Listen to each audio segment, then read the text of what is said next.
दादू press club आनो primary मास्तरियाणी अगुणे मुड़स खिलाफ एहतजाज करे दादू प्रेस क्लब में हंगामी प्रेस कॉन्फ्रेंस कंदे गवर्नमेंट गर्ल्स प्राइमरी स्कूल मास्तरियाणी सोरठ बबर दाहियो तो मां यतीम आया अगुणो मुड़स वसीम अब्बास पुट मरहमता मोहम्मद चारण फिनांस खाते कराची में क्लार्क है। मुझा टे बारडा गुलाम जन्नत मेहदी अब्बास आयशा गुजरल 7 महीनन का मुड़स वट कराची में आहिनि।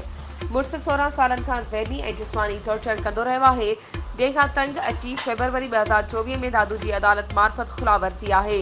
मुंहिंजा ॿार माउ लाइ परेशान आहिनि, मां ॿारनि लाइ तड़पी रही आहियां। मुड़स धमकाए रहियो आहे, मुड़स मुंहिंजे मारण लाइ लुंड बिरादरी जे माण्हुनि खे वरी रक़म ॾिनी आहे। मूंखे क़तल कयो वियो त हुनजो ज़िम्मेदार मुंहिंजो अॻूणो मुड़ुसु हूंदो। मां किराए जे कंहिं बि घर में रहां थी त हुन ई घर जे मालिक खे पुलिस रिश्वत ॾेई तंग करे घर ख़ाली कराए थो। हिन मुंहिंजी ज़िंदगी ज़हर करे छॾी आहे। मुंहिंजा समूरा डॉक्यूमेंट संदसि कब्ज़े में आहिनि। हुन सिंध हाई कोर्ट जे चीफ जस्टिस सेशन जज दादू, IG Sindh, DIG Hyderabad, SSP दादू इंसानी हक़नि जी तंज़ीमुनि खां हथ ॿधी मुतालबो कयो आहे त मुंहिंजा ॿार ऐं डॉक्यूमेंट ॾियारे तहफ़ुज़ फ़राहम करे इंसाफ़ कयो वञे।